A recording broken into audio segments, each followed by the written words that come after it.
Most of the parents, dia orang lebih suka invest in prepaid TV.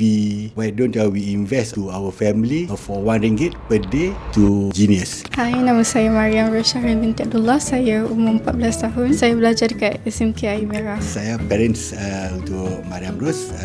Nama saya Syaril Abdullah. Jadi sebelum dapat tahu pasal Genius, sebelum ni anak belajar ulang kaji pakai apps apa ataupun belajar macam mana? Kita akan hantar dia pergi ke tuition lah. RM220 per month, only for few subject. Math and Science. Kalau compare dengan Genius pula, rasa berbaloi tak kalau subscribe dengan Genius? Baloi lah, RM1 per day cover all the subject from 2 until form 5. So it's good for her. Feature apa yang paling suka pasal Genius? For myself as a parent, monitoring the progress of the syllabus. For me, it's easy to understand the subject. Ada tak momen yang bila you perasan macam, bila study tu lebih faham, result lebih elok? Ada tak macam tu? Last year, saya kelas nombor 4 and then this year, saya naik kelas Would you lah. recommend Genius kepada parents-parents lain? Most of the parents, dia orang lebih suka invest in let's say prepaid TV.